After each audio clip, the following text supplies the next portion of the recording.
एक बार की बात है। एक शरारती लेकिन दिल की बहुत अच्छी लोमड़ी थी, जिसका नाम था मेलो फॉक्स, मेयो फॉक्स। वह नारंगी पीले रंग की टी शर्ट और हरे रंग की शॉर्ट्स पहनती थी, और उसकी बड़ी बड़ी हरी आंखों में हमेशा जिज्ञासा चमकती रहती थी। एक दिन मेलो जंगल में टहल रही थी कि उसने देखा एक नन्ही चमकदार परी एक अंगूर के पत्ते के नीचे छिपी काँप रही थी। अरे, तुम कौन हो? मेलो ने प्यार से पूछा। परी ने रोते हुए कहा, मैं फलों के जादुई जंगल में रास्ता भटक गई हूँ। मुझे बहुत भूख लगी है, लेकिन यहाँ सब चीजें इतनी बड़ी हैं कि मैं डर गई हूँ। मेलो ने चारों ओर देखा। सच में, यह जगह किसी सपनों की दुनिया जैसी थी। आसमान में बैंगनी रंग के सेब सूरज की तरह चमक रहे थे। जमीन पर तरबूज गेंदों की तरह उछल रहे थे, और पेड़ों से हंसते हुए केले झूल रहे थे जो हंसी रोक नहीं पा रहे थे।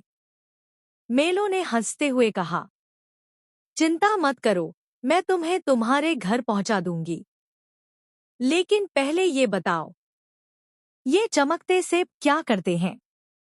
परी बोली, उन्हें छूने से तुम 10 सेकंड के लिए एक छोटी चिड़िया बन जाओगी। सच में? मेलो ने उत्साहित होकर कहा और तुरंत एक बैंगनी सेब को छू लिया। पटक! पल भर में मेलो एक प्यारी सी चूजी बन गई। उसकी छोटी पीली टांगे उसकी हरी शॉर्ट्स से बाहर झूल रही थी। कूं कूं, वह उड़ने की कोशिश करने लगी, लेकिन बस जमीन पर उछलती रही, बिल्कुल एक उछलते हुए तरबूज की तरह। परी जोर से हंस पड़ी।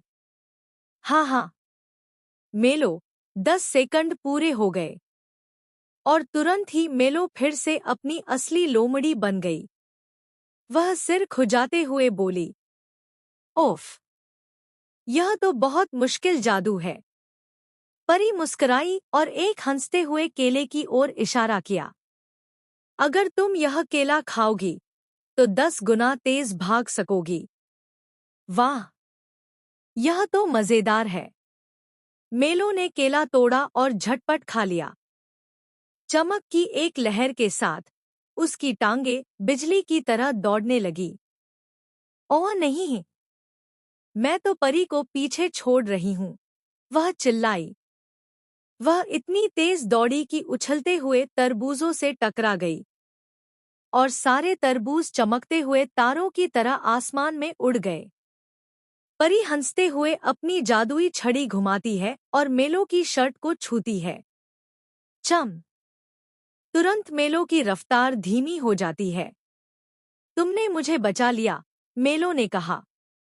परी मुस्कुराकर बोली, और तुमने मेरी मदद की, बहादुर मेलो फॉक्स। आखिर में मेलो ने परी को उसके चमकदार घर तक पहुंचा दिया। परी ने कहा, तुम सिर्फ बहादुर नहीं, बहुत मजेदार भी हो। मेलो ने अपनी शरारती मुस्कान के साथ कहा, धन्यवाद। अब मैं उस बैंगनी सेब वाली चूजी को थोड़ा आराम दूंगी। मुझे लगता है आज के लिए इतना जादू काफी है। और वह हंसती हुई अपने घर की ओर चल पड़ी। आपको क्या लगा? क्या मेलो का चूजी बनना ज्यादा मजेदार था या तरबूजों का तारा बन जाना?